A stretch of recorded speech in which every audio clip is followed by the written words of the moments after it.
Hey guys, welcome back to our channel. इस video में हम बात करने वाले हैं पर्यावरण एवं सामाजिक अध्ययन के बारे में। तो देखिए, आपको जानकारी के लिए बता दूं कि भाई 68,500 में भी हमने क्वालिफाई किया था, 69,000 में भी क्वालिफाई टीचर हैं और अब आने वाले एग्ज़ाम के लिए भी हम प्रिपरेशन कर रहे हैं और इसमें भी हम एक एस्पिरेंट हैं। तो जो हमने तैयारी के लिए प्रिपरेशंस के लिए यूज़ की थी चीज़ें वही हम आपको भी गाइड करेंगे। कुछ भी एक्स्ट्रा आपको पढ़ने का ज़रूरत बिल्कुल भी नहीं है, ठीक है। वो कहते हैं ना, हथौड़ा तो मारना है और हथौड़ा मारने का जो इंजन पे हथौड़ा मारने के लिए उस कारीगर ने 1000 रुपये लिए, तो उससे पूछा गया कि भाई तुमने 1000 रुपये किस लिए ले लिया। तो ये 1000 रुपये उस चीज़ के नहीं थे, हथौड़ा मारने के नहीं थे। हथौड़ा कहाँ मारना है इसके 1000 रुपये चार्जेस थे, ये उसने जवाब दिया था। तो भाई हमें पढ़ना तो है, लेकिन क्या पढ़ना है, कैसे पढ़ना है, स्ट्रेटेजी के साथ पूरा तैयार करेंगे। चलिए ये बात करते हैं यहाँ पे हम पर्यावरण और सामाजिक अध्ययन की, जिसमें इंक्लूडेड है आपके 104 क्वेश्चन और इसकी ये श्रृंखला रहेगी प्रश्नों की, ठीक है, सीरीज़ होगी। फिलहाल के लिए जो हम प्रश्न अभी करने वाले हैं उसमें आपके विश्व का भूगोल, जिसमें कि अक्षांतर एवं देशांतर रेखाएं, सौर मंडल, पृथ्वी की संरचना, पर्वतों का वर्गीकरण, नदियाँ, महासागर एवं जीव, प्रमुख उभयचर एवं जलीय जीव जंतु, कुछ महत्वपूर्ण मछलियाँ, प्राकृतिक वनस्पतियाँ और मृदा। इन्हीं से रिलेवेंट जो भी आपके टॉपिक है कवर करके ये क्वेश्चन जो है वो इंक्लूड किए गए हैं। तो आइए देख लेते हैं एक बार। पहला क्वेश्चन हमारे यहाँ पे दिया है, भूगोल के जनक की उपमा भाई किसे प्रदान की गई है। तो भूगोल के जनक की उपमा जो है वो हिकेटियस को प्रदान की गई है। डायरेक्ट क्वेश्चन को आंसर की तरफ आपको ले जाने का मेरा मकसद बस यही है कि आपको जो है वहाँ पे कंफ्यूजन नहीं होना है, ठीक है। 4 ऑप्शंस आते हैं, अगर वो चारों रीड करके फिर मैं आपको आंसर की तरफ ले जाऊँ तो कहीं ना कहीं आप कंफ्यूज हो जाएंगे, ठीक है।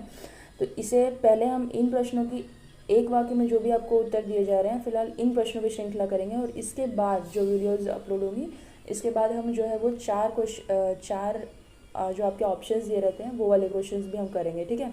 तो वो हम प्रैक्टिस सेट के लिए करेंगे। यहाँ पे हम डायरेक्टली आंसर्स की तरफ ले चलेंगे। सर्वप्रथम जियोग्राफी का इस शब्द जो है वो किसने यूज़ किया था, प्रयोग किया था। तो भाई इस शब्द का जो सबसे पहले यूज़ किया था वो इरेटोस्थनीज ने किया था। विश्व के मानचित्र पर सर्वप्रथम देशांतर रेखा खींचने का प्रयास किसने किया था। भाई किसी न तो किया ही होगा, तो वो कौन था उसे याद रखना भी ज़रूरी है। तो विश्व के मानचित्र पे जो सर्वप्रथम देशांतर रेखा खींचने का प्रयास किया था वो हिस्ट्री के पिता हेरोडेटस ने किया था। हिकेटियस और हेरोडोटस दोनों में ध्यान रखिएगा, ठीक है। हिकेटियस जो थे भूगोल के जनक की उपमा इनको प्रदान की गई थी और हेरोडोटस जो है वो हिस्ट्री के पिता जिन्होंने मानचित्र पर सर्वप्रथम देशांतर रेखा खींचने का प्रयास किया।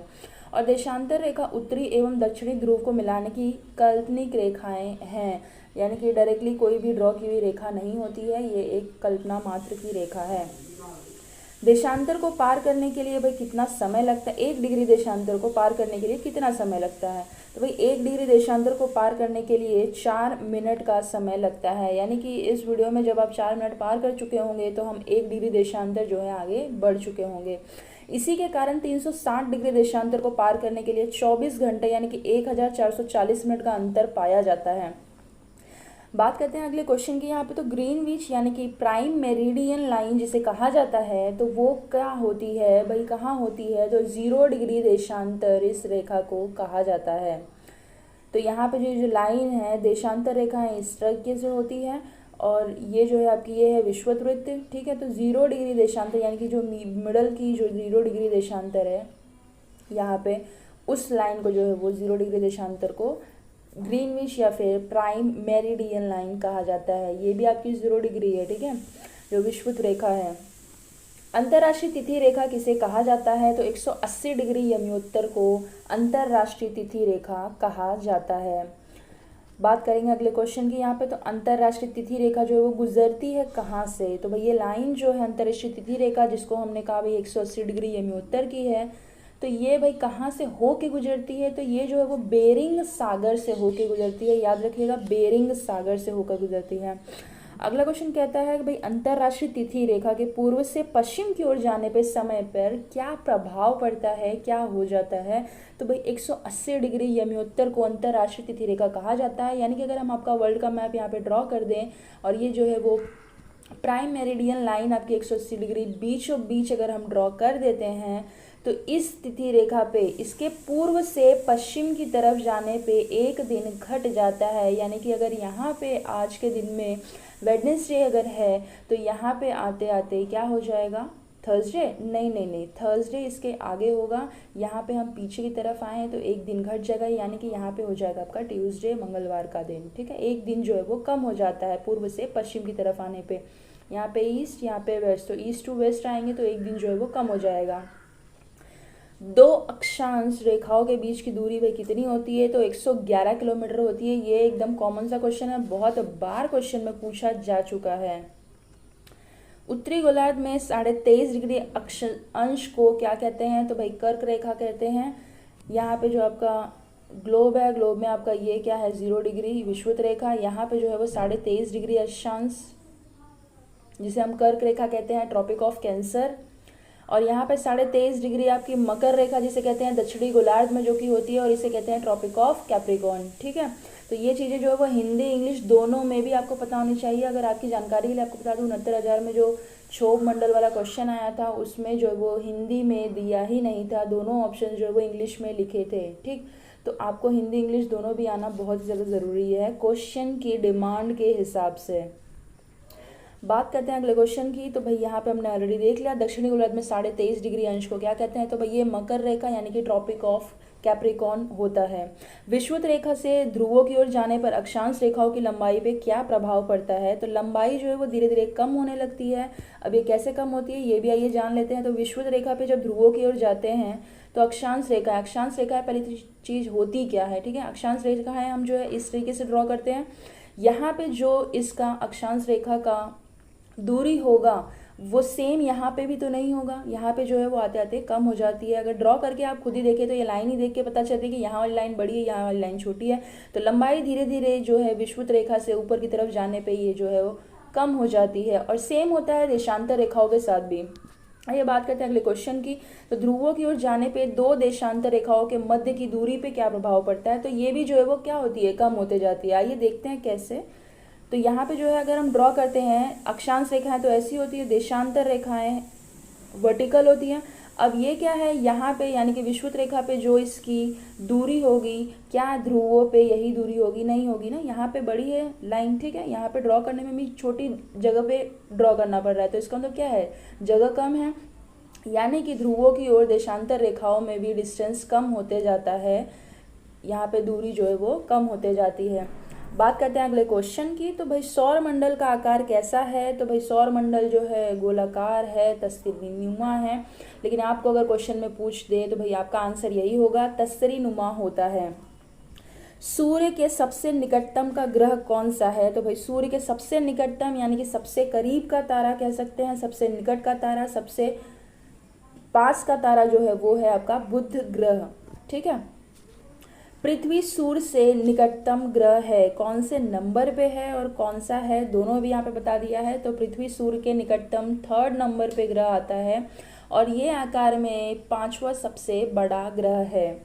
आकार तथा संरचना की दृष्टि से सौर मंडल के ग्रहों को कितने भागों में विभक्त किया जाता है, तो भाई आकार के और संरचना की दृष्टि से सौर मंडल के ग्रहों को 2 भागों में विभक्त किया गया है, आंतरिक एवं बाह्य ग्रह। ठीक है, यानी कि अगर हम कह सकते हैं यहाँ पे सारे अगर ग्रहों को एक लाइन में कर दिया जाए, यहाँ पे सारे ग्रहों को अगर एक लाइन में कर दिया जाए तो जो बृहस्पति ग्रह इस साइड आता है और उसके पहले जो ग्रह आता है, यानी कि यहाँ पे इस वाले ग्रहों को आंतरिक में आ जाते हैं, इस साइड के जो है 4 ग्रह अपने जो है बाह्य में आ जाते हैं। तो ये आंतरिक एवं बाह्य में जो है ये डिफरेंस किया गया है, किससे, आकार और उनकी संरचना की दृष्टि से। बात करते हैं अगले क्वेश्चन की। तो अगला क्वेश्चन क्या कहता है भाई, अगला क्वेश्चन कहता है कि सौर मंडल का सबसे प्रमुख सदस्य कौन सा है, तो हम सबको पता ही है, कॉमन सा क्वेश्चन है, सूर्य को हम जो है वो प्रमुख सदस्य मानते हैं सौर मंडल का। लाल ग्रह के रूप में किसे जानते हैं, यानी कि रेड प्लैनेट के नाम से किसे जानते हैं, तो ये है आपका मंगल ग्रह। क्यों, क्योंकि यहाँ पे आयरन ऑक्साइड की मात्रा बहुत अधिक है, इसी वजह से इसको जो है वो मंगल ग्रह को रेड ग्रह के नाम से, रेड प्लैनेट के नाम से जानते हैं। सौर मंडल का जन्मदाता किसे कहते हैं, यानी कि ऐसा कहा जाता है कि भाई सौर मंडल में सभी ग्रहों का जन्म किसने किया है या दिया है, ऐसा कहा जाता है। तो भाई ये जो है वो सूर्य की बदौलत ऐसा कहा जाता है। पृथ्वी की बहन किसे कहा जाता है, पृथ्वी की सिस्टर किसे कहा जाता है, पृथ्वी की भगनी किसे कहा जाता है, पृथ्वी की भगनी, ऐसा क्वेश्चन 68 में पूछा गया था। तो ये जो है वो शुक्र को पृथ्वी की बहन या पृथ्वी की जुड़वा ग्रह कहा जाता है, क्योंकि आकार एवं द्रव्यमान में ये पृथ्वी के लगभग बराबर है, बराबर नहीं है, लगभग बराबर है, याद रखना, ठीक है। संध्या का तारा किसे कहा जाता है, सांझ का तारा किसे कहा जाता है, तो ये जो है वो शुक्र ग्रह को कहा जाता है। अगला क्वेश्चन आइए बात करते हैं। तो किस ग्रह के सर्वाधिक उपग्रह हैं, सैटेलाइट्स हैं, तो वो हैं आपके बृहस्पति ग्रह के, ठीक है। कितने हैं अगर पूछ ले कभी तो 67 है। दोनों को ध्यान में रखिएगा, बृहस्पति ग्रह जो है वो सबसे बड़ा भी है आकार में और इसके सबसे ज़्यादा सैटेलाइट्स हैं, यानी कि 67 सैटेलाइट्स हैं टोटली। अगला अगर हम कहें तो भाई नीला ग्रह के नाम से किसे जाना जाता है, तो हम और आप अभी फिलहाल जहाँ पर बैठे हैं उस ग्रह का नाम यानी कि जल की उपस्थिति के कारण पृथ्वी को नीला ग्रह के नाम से जानते हैं। आकाश की उपस्थिति मत लिख देना, कभी क्वेश्चन में ऑप्शंस में दे देते हैं आकाश की उपस्थिति की वजह से, तो ऐसा नहीं है। जल की उपस्थिति के कारण पृथ्वी को जो है वो नीला ग्रह के नाम से जानते हैं। सौर मंडल में सबसे बड़ा ग्रह कौन सा है, तो अभी हमने यहाँ पे बात की थी सबसे बड़े ग्रह की, तो वो है आपका बृहस्पति यानी कि गुरु ग्रह। फोबोस डीमोस का नाम तो आपने सुना होगा, हाल ही में इसके पहले जो है वो जब हम 6800 की तैयारी कर रहे थे वो बहुत ज़्यादा चर्चा में था। तो फोबोस और डीमोस ये जो है वो सैटेलाइट्स किसके हैं, मंगल ग्रह के हैं। किस ग्रह के पास जो है वो एक भी उपग्रह नहीं है, ऐसा ग्रह जिसका एक भी सैटेलाइट नहीं है, वो ग्रह जो है आपके वो बुध एवं शुक्र है। कभी ऑप्शन में बुध ना दे के खाली शुक्र दे दे तो कंफ्यूज मत होइएगा, बुध एवं शुक्र दोनों भी आपके ऑप्शंस हैं। किस ग्रह पर वलय पाया जाता है यानी कि छल्ला पाया जाता है, तो ऐसे ग्रह जिस पे छल्ला बना होता है साइड में वो कौन से हैं, तो भैया ये जो है वो आपका शनि भी है और यूरेनस भी है। याद रखिएगा, हमको शनि तो पता है लेकिन यूरेनस को हम भूल जाते हैं या अवॉइड कर जाते हैं, और यही छोटी छोटी चीज़ें जो है वो एग्ज़ाम में हमको कॉमन नंबर से कम करा देती है, यानी कि स्कोरिंग मार्क्स जो हमके आने वाले रहते हैं उससे हम जो है वो थोड़ा सा पीछे हो जाते हैं, जस्ट बिकॉज ऑफ दिस कि हमको एक तो पता है बड़े बढ़िया से क्योंकि हमने बचपन से पढ़ा है और दूसरे का नाम ही नहीं पता। तो भैया ध्यान से पढ़ना है, शनि और यूरेनस दोनों ग्रह के साइड में जो है वो छल्ला होता है, वलय होता है। चंद्र ग्रहण की स्थिति जो है वो सामान्यतः कब उत्पन्न होती है, तो चंद्र ग्रहण की स्थिति जो है वो पूर्णिमा को उत्पन्न होती है। और इसी के अपोजिट अगर हम कहें सूर्य ग्रहण, तो सूर्य ग्रहण की घटना जो है वो घटित होती है अमावस्या के दिन को, ठीक। आइए बात करते हैं अगले क्वेश्चन की। तो अगला क्वेश्चन क्या कहता है कि भाई पृथ्वी की आयु कितनी है, तो ये जो है 4.6 अरब वर्ष की है। अब इसमें कोई ये तो एकदम वन लाइनर है, इसे तो आपको मतलब समझ लीजिए देखना ही है। संपूर्ण पृथ्वी का औसत घनत्व कितना है, तो संपूर्ण पृथ्वी का जो गुरुत्वाकर्षण के सिद्धांत के अनुसार संपूर्ण पृथ्वी का औसत घनत्व 5.5 GCM एंड घात पे है आपका -3, यहाँ पे -3 लिखा है घाते, ठीक है। तो ये है आपका जो पृथ्वी का औसत घनत्व। सियाल परत का निर्माण किससे हुआ है, तो इस परत का निर्माण सिलिका से हुआ है और एल्युमिनियम से हुआ है। ये क्वेश्चंस बहुत ज़्यादा आपको इजी लग रहे होंगे लेकिन भैया ये बहुत ही कॉमन क्वेश्चंस हैं जो कि पूछ लिए जाते हैं। पृथ्वी की आंतरिक संरचना के संबंध में सर्वाधिक महत्वपूर्ण जानकारी का स्रोत क्या है, तो भूकंप विज्ञान जो है पृथ्वी की आंतरिक संरचना के बारे में सबसे ज़्यादा हमको इसी से नॉलेज मिली है, ठीक। कहते हैं अगला क्वेश्चन क्या है कि भाई पृथ्वी के केंद्र में पाया जाने वाला चुंबकीय पदार्थ कौन सा है, तो ये जो है वो निकेल है, ठीक है। यही पदार्थ जो है वो चुंबकीय पदार्थ पृथ्वी के सेंटर में सबसे ज़्यादा पाया जाता है। सबसे ज़्यादा नहीं, चुंबकीय पदार्थ है जो कि पाया जाता है, सबसे ज़्यादा कुछ और पाया जाता है। नीफे परत में किसकी प्रधानता होती है, किसकी मेजॉरिटी होती है, तो निकेल एवं लोहे की जो है वो मेजॉरिटी होती है। मेटल में किन तत्वों की प्रधानता होती है, तो कहें भाई सिलिका एवं मैग्नीशियम, इन दोनों तत्वों की जो है वो मेजॉरिटी होती है मेटल में। कॉर्नाड असमता कहाँ व्याप्त होती है, तो ये ऊपरी क्रस्ट एवं निचले क्रस्ट के बीच में होती है। क्रस्ट आपको पता होगा, जब हम पृथ्वी को अगर हम ड्रॉ करें तो यहाँ पे जब अगर हम ड्रॉ करते हैं तो यहाँ पे आपका क्रस्ट अगर हम ड्रॉ करें यानी कि पृथ्वी को इस हिसाब से अंदर से अगर काट दे 3D में, तो ये जो है आपका आंतरिक क्रस्ट हो जाता है, ये जो है आपका ये बाह्य क्रस्ट हो जाता है। ठीक है, ये बाह्य क्रस्ट है और ये वाला आंतरिक क्रस्ट है। अब ऊपरी क्रस्ट एवं निचले क्रस्ट के बीच जो है कॉर्नाट असंबद्धता जो है व्याप्त होती है। ऊपर निचले मेंटल के बीच की सीमा क्षेत्र को क्या कहते हैं, तो रेवटी असंबद्धता कहते हैं। लेमैन असंबद्धता कहाँ पाई जाती है, बाह्य क्रोड एवं आंतरिक कोड के बीच में। जो अभी क्रोड ड्रॉ किया था उसी के बाह्य एवं आंतरिक कोड के बीचों बीच जो है वो लय असंबद्धता पाई जाती है। यही सेम क्वेश्चन ऊपर भी था, बाह्य क्रोड एवं आंतरिक कोड के बीच में क्या पाई जाती है, तो ये लय असंबद्धता। देखा क्वेश्चन कैसे घुमा के, उसी क्वेश्चन का आंसर है ये। हिमालय की उत्पत्ति किस भूसन्नति से हुई है, तो टेथिस सागर की भूसन्नति से हुई। भूसन्नति एग्जैक्टली कुछ नहीं होता है, यहाँ से इस टाइप से अगर कोई चीज़ है, यहाँ से इस तरीके से लहर आ रही है और इस साइड से भी लहर आ रही है, तो क्या होगी, दोनों टकरा के थोड़ा सा ऊपर की तरफ जाएगी। बिल्कुल, तो यहाँ पे भी कुछ ऐसे ही हमारे हिमालय के पर्वत का निर्माण हुआ है। जो टेथिस सागर है उसका जो है वो यहाँ पे इस साइड से आती थी, इस साइड से आती थी, दोनों साइड से आने की वजह से यहाँ से धीरे धीरे धीरे धीरे ये जो है ऊपर की तरफ हिमालय पर्वत जो है वो इसका निर्माण होते होते होते होते आज जो है ये इतना ऊंचा हो गया है। ठीक है, तो और अभी भी हिमालय पर्वत जो है वो बढ़ते ही जा रहा है। Every year we can see the notice कि वो जो है वो कुछ इंचों में उसके अंदर बढ़ोतरी हो जाती है।